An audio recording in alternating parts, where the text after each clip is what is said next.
A very good morning to you wherever you're watching us from. This is Kenyatta University Television. We are continuing our series of engaging the learners at home, and throughout this week, KUTV has been covering various subjects for the candidate, especially for those who are in Class 8 and the Form 4s as well.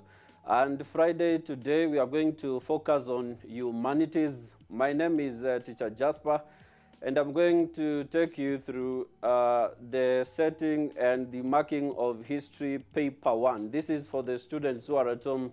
The candidates who are taking history, we are going to get you covered this particular morning. So we are going to focus more on how are you supposed to present your answers. So in case you have a question, you can text us. The number is on the bottom of your screen. I'm going to answer all your questions. So please, can you send your comment or your question, and I'll get back to you. And as I've said today, I'm going to focus on history paper 1. This one is absolutely exclusive because I'm going to give you some of the tips that you don't get to know, because most students, they do badly, not because they don't know the answers, but the way they present the answers costs them. So we are going to focus on the marking of history paper 1. You are a student, you're a teacher, have a pen and paper so that you can be able to jot down some of the things that I'm going to say on this particular lesson. So welcome so much. I'm Teacher Jasper, an examiner of history paper 1, and the history code is 311-1, while history paper 2 is 311-2. So I'm going to focus more on history paper 1 because that is where I have specialized on. So as I introduced this particular lesson, I said most students in history are performing poorly, not because they don't know the answers, but how they frame the answers, where you find some students make mistakes and they get penalized for those mistakes, hence they lose marks. First, you've heard this particular saying that history is a booster subject, and indeed it is. It is a booster subject because you look at some students, they get the sciences quite rough, so they depend on history to get good marks. So how can you utilize this opportunity for you to ensure that you get the minimum grade to go to university, which is a C+. So for you, as a student at home, a history student, as you prepare for exams, the first thing that you must know very clearly is the testing.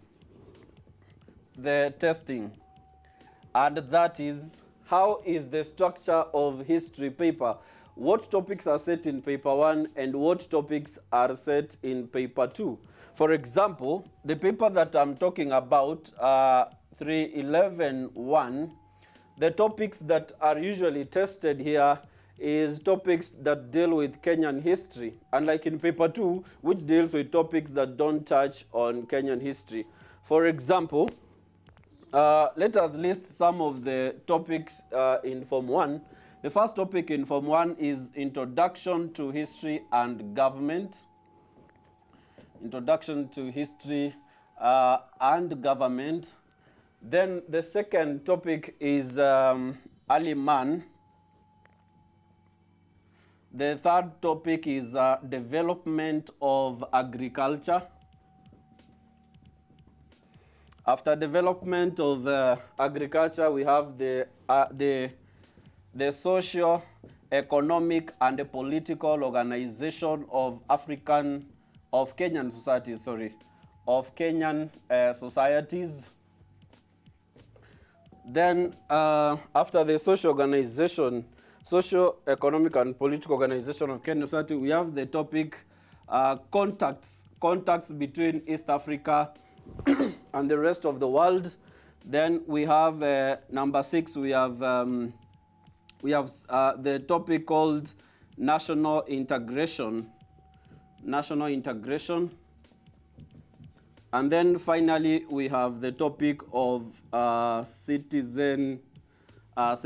So you as a student, when you're preparing for this exam and you're revising for history paper 1, you must be able to clearly know from the word go that this topic is found in paper 1, so that when you're doing paper 1 on that exam day, you revise on those particular topics.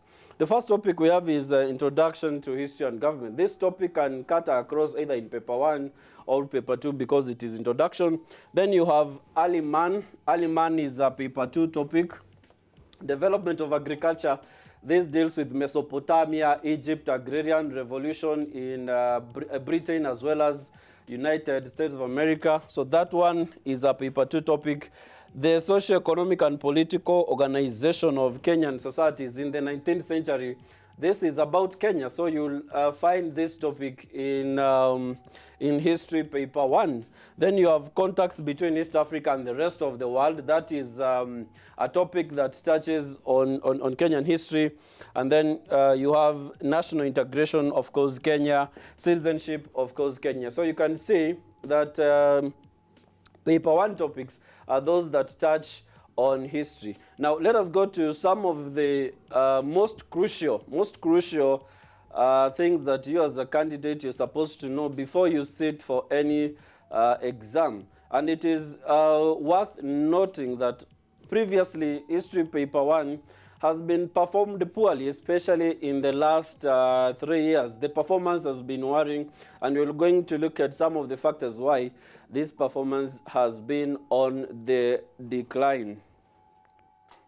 So, as I said first, apart from knowing which topics are tested in paper 1, you must know the structure of paper 1. The structure of paper 1, it has section A, section B, and we have section C. Section A briefly deals with, basically deals with brief answers. You're supposed to give maybe 1, 2, or 3 answers at most. Then we have section B, which touches on a couple of topics. Then you have section C that deals with the government of Kenya. So the questions about government of Kenya will appear in section C. And these are some of the things that when you are presenting your answers, and perhaps even teachers have emphasized in your school. Number 1, we say that ensure that you write your answers in prose. In prose means that ensure you write your answers in paragraphs. Let us assume this is your exam paper. This is your exam paper. I'm demonstrating what you're supposed to do. So this is your exam paper, and we are saying that ensure you write your answers in prose. In prose means you give your answers in paragraphs. We discourage students from numbering their answers, for example, saying 1, 2, 3, or some of the students, you can find them using stars like that, or even others, you'll find them using a bulletin. That one is highly discouraged. You're supposed to write in paragraphs. Let us say the question is question 18B. Describe the social organization of the Agikuyu. And then as a student, you have your points already on your fingertips. So you will start your answer first by saying the family was the basic social unit headed by the father. This is during the 19th century. Of course, nowadays you can have families that are headed by a mother, but in the 19th century, we had families headed by the father. So that is your point. This is a complete point. And in order for your work to be very clear and cogent, you are encouraged to skip a line. As you go to the next point. Perhaps the next point you're talking about is they practiced circumcision. They practiced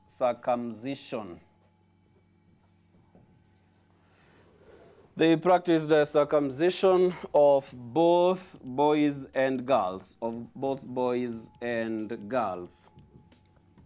So that is the end of your point.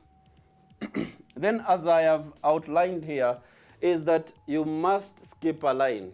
Of course, it is not a must, but if you want your work to be clear, you don't want to lose a mark at any point, then you must skip a line so that the examiner is able to see every point that you have written. Therefore, we are saying that ensure you write in paragraphs, avoid numbering that we see most candidates are doing, or some, they start with hyphen like this. This one is highly discouraged. So ensure you write in paragraphs, and to make your work to be more clear, to be cogent, ensure that you skip a line after each point. Not skipping a line, sometimes you might find the examiner is marking quite fast and your point might be ignored. So ensure you skip a line after each point. And sometimes even for us examiners, as we mark, you find that a student who has skipped a line, the work is quite clear and you enjoy marking. Then the fourth crucial point here is that before we go to the fourth point, let us take a quick break. We'll be right back. So keep on sending your questions on the number that is below on your screen. So we are right back.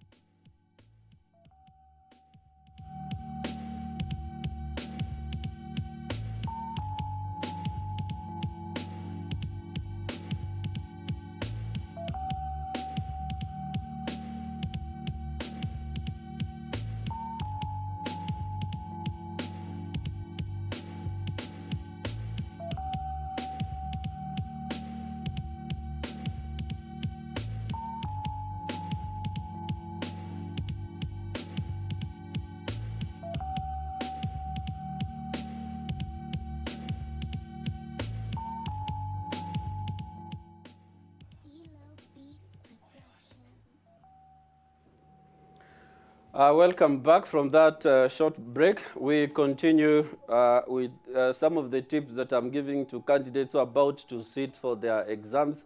As I had highlighted earlier on, ensure that you send your questions. Maybe there's something that you really have difficulty with. So ensure you send that question and we shall be able to respond to you at the tail end of this lesson. So earlier on I had said ensure each point is in its own paragraph. Now, there's a mistake that most candidates, they do. That is heaping points together.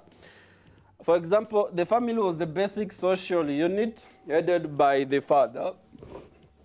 And then the student continues to say that they practiced circumcision. They practiced circumcision of both boys and girls. And then the student goes to number 2, that they believed in a supreme being. They believed in a supreme being. They believed in a supreme being called Ngai. Now, look at this candidate here. This candidate has heaped 2 points in one paragraph. And in this particular case, of course, examiners are supposed to mark both points independently. That is, the first point being the family was the basic social unit headed by the father. And then the second point, the practice circumcision of both boys and girls. But you can imagine there is an examiner who is really exhausted and it is 10 p.m. and the examiner is marking quite fast. So instead of giving you 4 marks here, that is 2, you will actually mark this as 1 point. So avoid heaping different points in one paragraph. And then some students here, they believed in a supreme being. I need to mention this, called Ngai. Maybe you've been told, describe the social organization of the Abagusi, and then you reach at a point where you're saying that they believed in a supreme being. But you as a candidate, you're in the exam room, you try to remember what name was their god, their supreme being being given. You can't remember. So avoid that part. In case you don't know the name, the indigenous name of that god, avoid it, because you can write that they believed in a supreme being called Nyasai. In such a case now, that will actually nullify the entire point that you had given. So if you don't know the name of the god, just avoid it. But as a candidate right now, we are telling you, you better master them, because this question is a common question in question 18. Then another quite important point is you must be able to know the requirements of the question. The first word there, history, you can find you're being told identify. Identify the main economic activity of the Akamba, for example. Discuss the social organization of the Ameru. Describe the political organization of the Bantus. So in such a case, you must interpret those words properly, because this is the consequence, especially in question 18, question 18B, or in section B and C, part B of the questions, not necessarily question 18, it can be 19, 20, 21, 22. Part B of the question, which usually requires explain, discuss, describe, explain, discuss, describe. Sometimes they can use outline.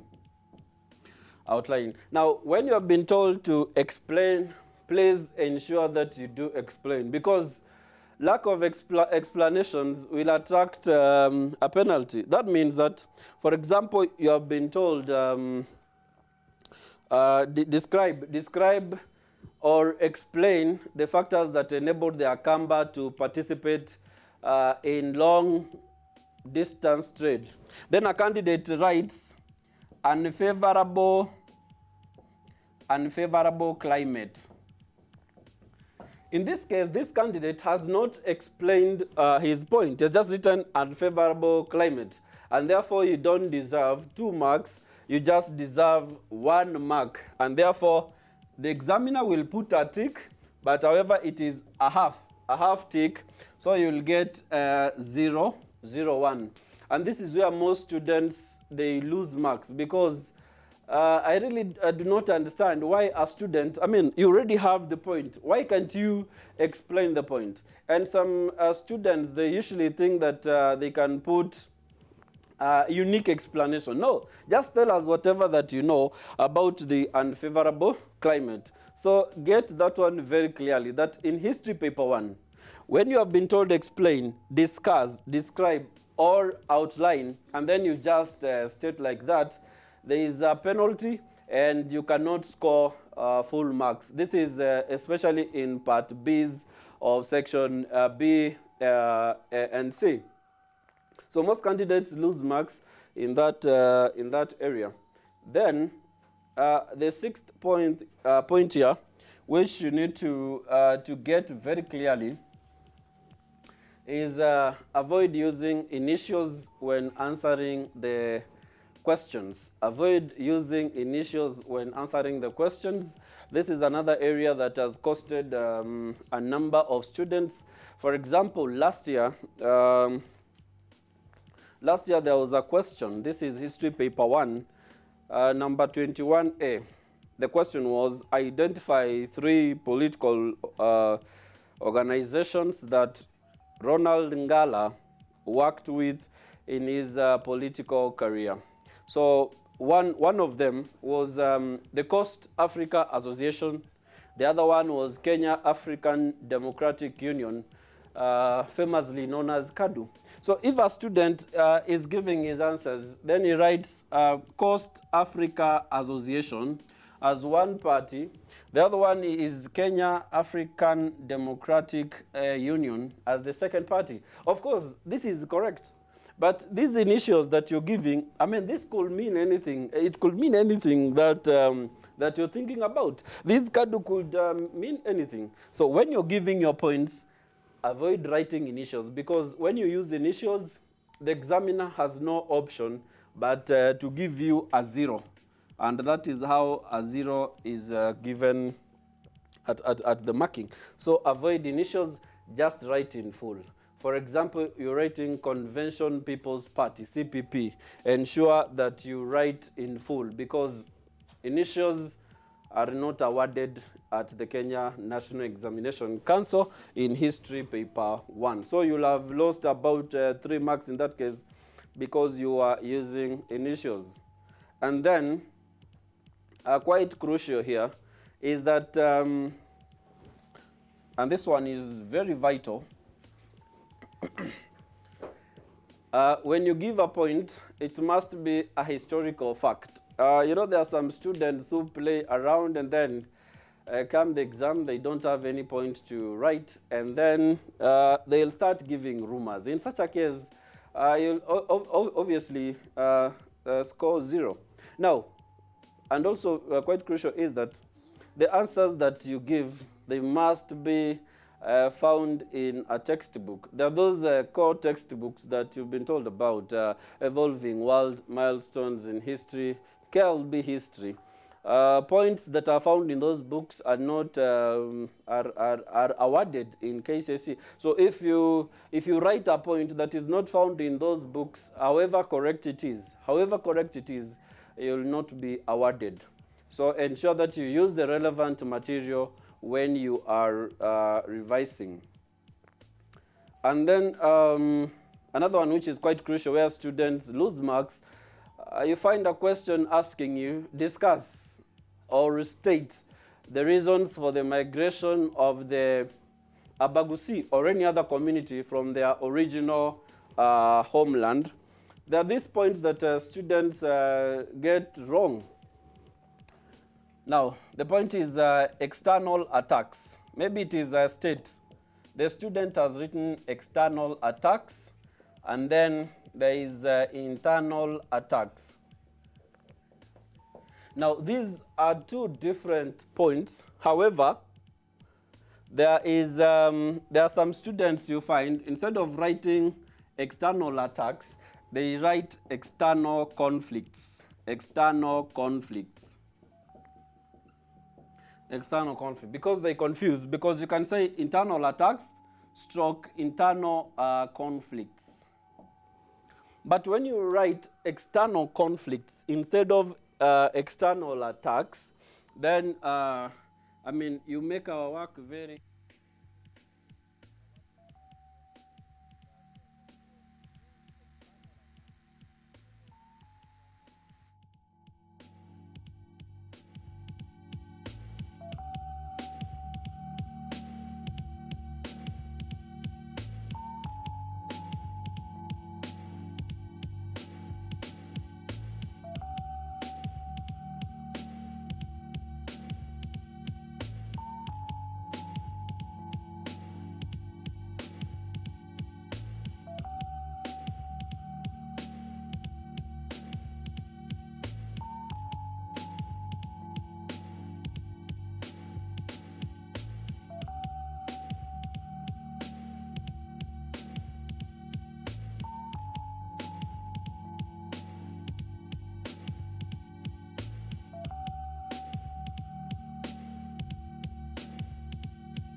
welcome back.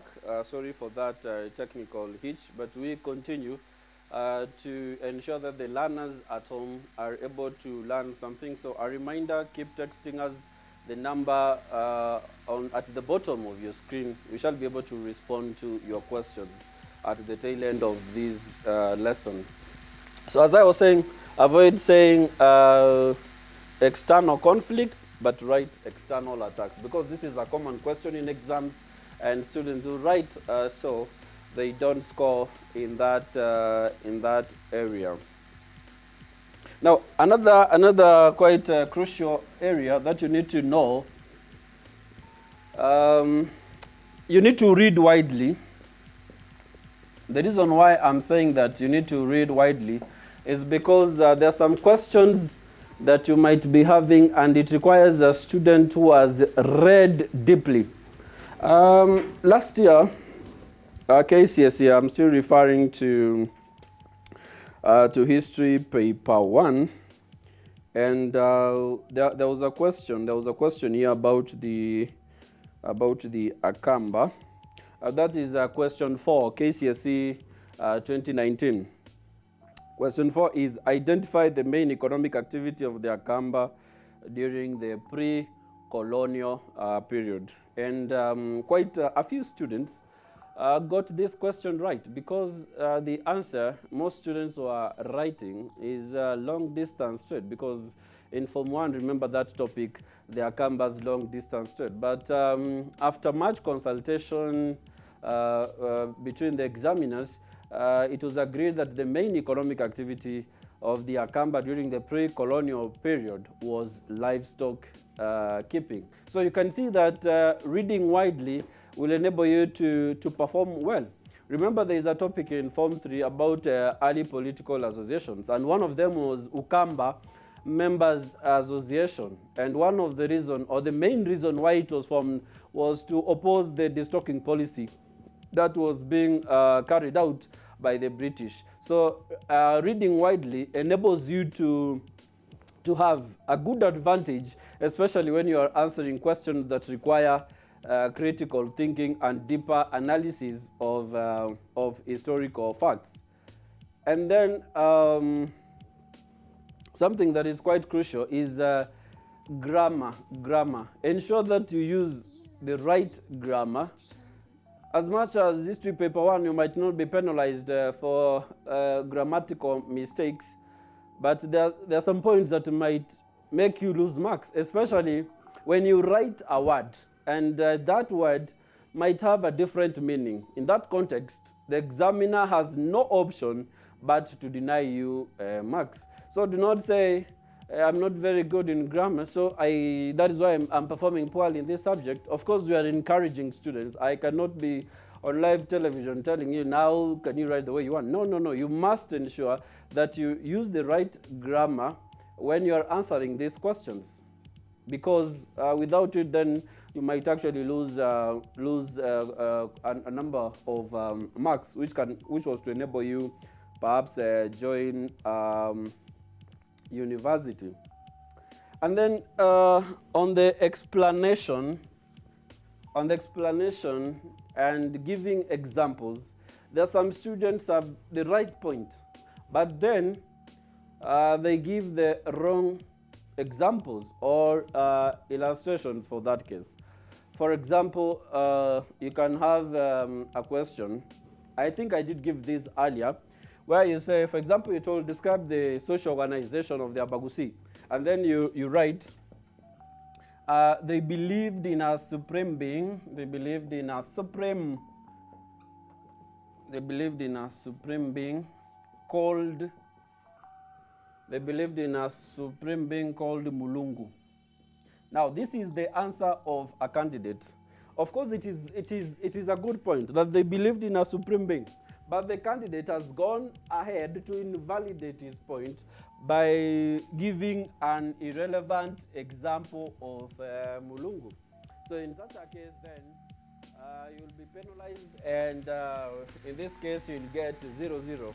So the illustrations that you are giving ensure that they are auxiliary to the main point that you're giving, or they support the main point that you are giving. And quite a number of students lose marks because of giving irrelevant explanation.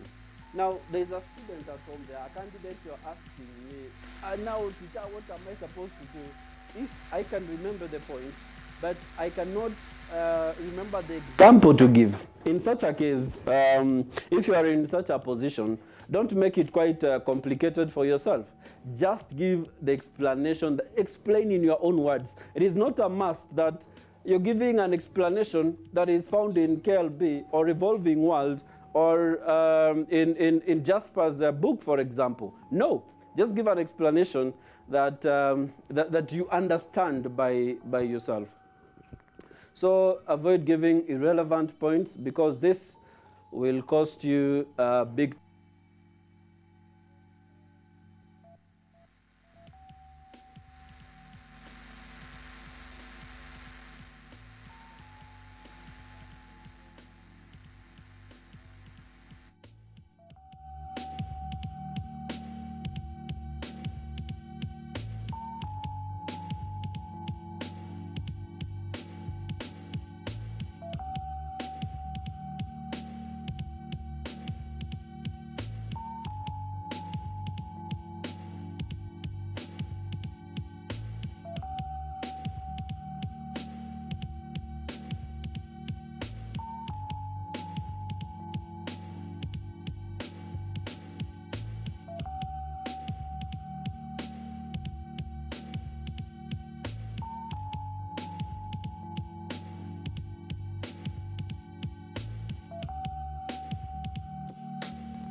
Welcome back again. We continue as we prepare to wind up on this lesson. As I said, keep sending us your questions.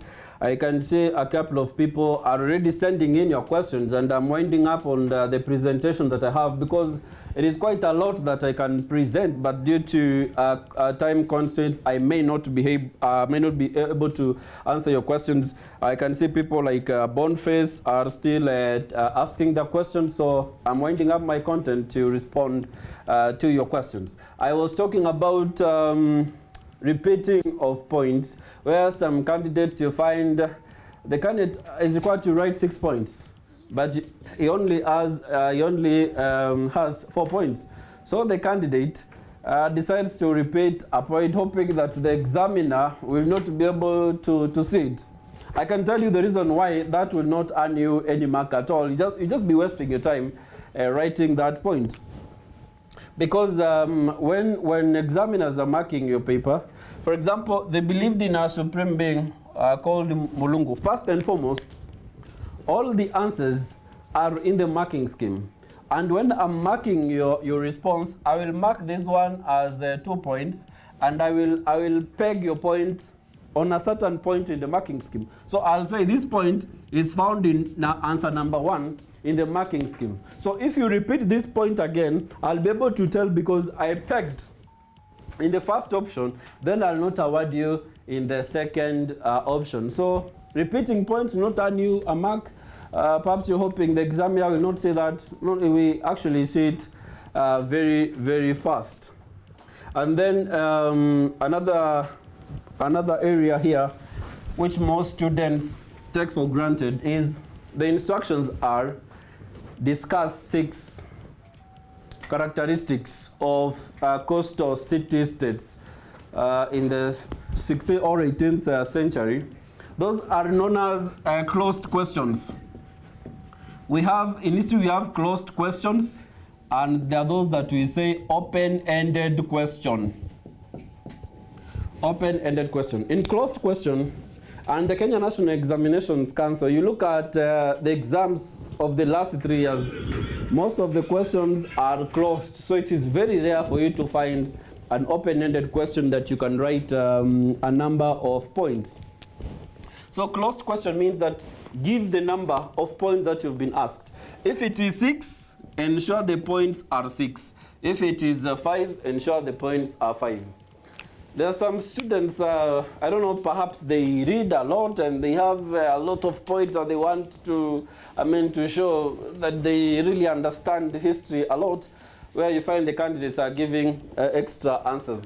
The extra answers that you give, it is actually a waste of time, so to speak, because after marking the 6th point, I will not be able to mark the 7th point, however correct it is.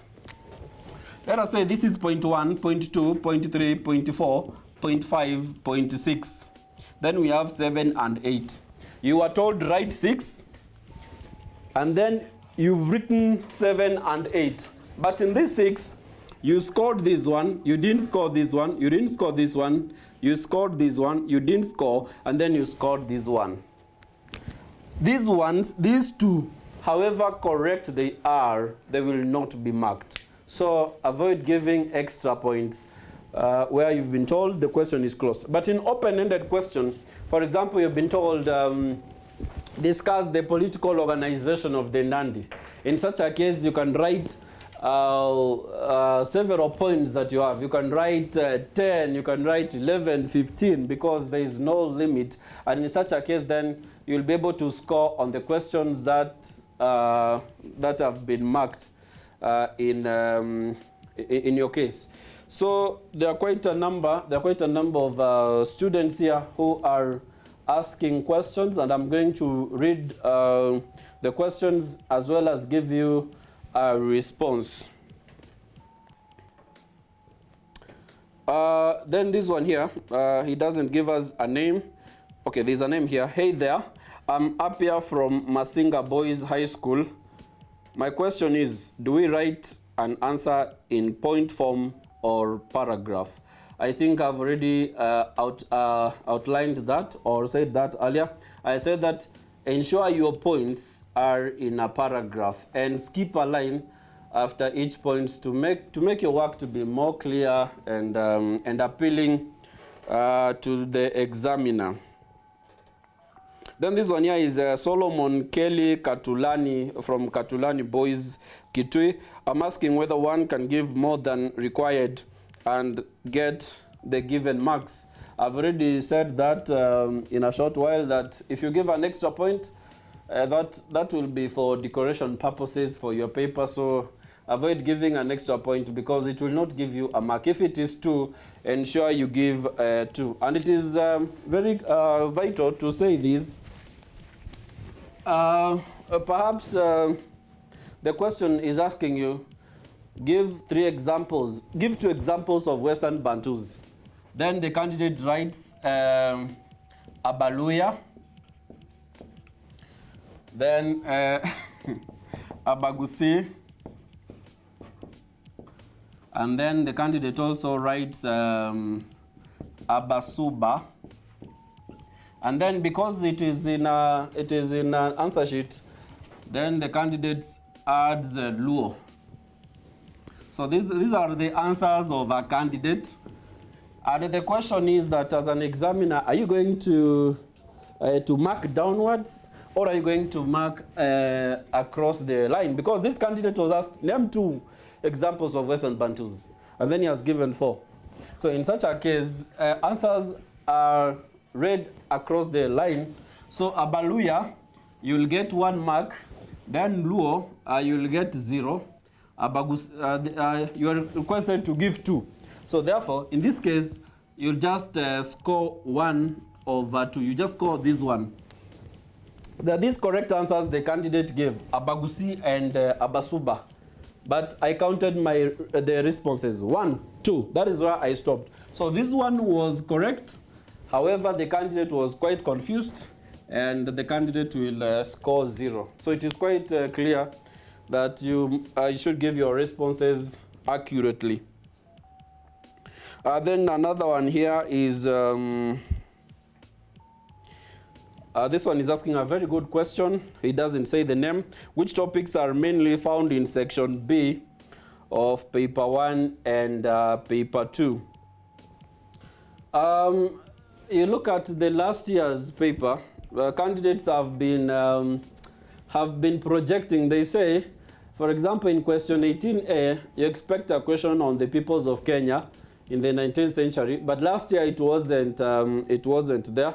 So it is quite difficult to say that these are the topics that you'll find or you must find in exam in section B. But in section C, you're sure, because it's about government. Then in section B, you can find a question from Form 3 about colonial administration in Kenya. You can find it from Form 1. So it is difficult to really say that, for example, this year 2020, these are the questions that are going to be set. So, I mean, you need to have all the topics of paper 1 clearly revised. Then this one is he's saying, good work, sir. Thank you. Domi Nakome, he calls himself Mwanafalisafa. On the question, state 2 sources of history. Is it right to give your answers as oral tradition, archaeology, anthropology? Or it is a must to state as either written or unwritten?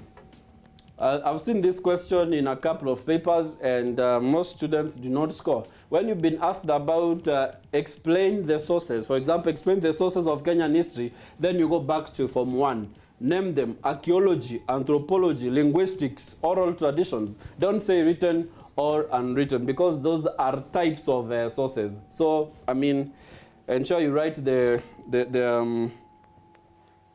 responses as I've highlighted. This one says, Nipurity. My question is, does an example explain a point? Does an example explain a point? The answer is that an example will amplify your point. It will make your point more powerful. It will make me as an examiner, I mean, to have every reason to give you a mark because you've given an example. And we encourage students, please, just give your points. Then my time is almost up, but I'm winding up. Sylvia Shirima watching from Ngong, where specifically apply bulletins, Romans when we're told to list. Yeah, I understand from English you're told list using bulletins, I don't know, parking items and all that. But in history, please ensure you use prose. Then this one is doesn't say the name. Explain this topic, World War I and II. Probably in the next lesson. I have under a minute to wind up this lesson.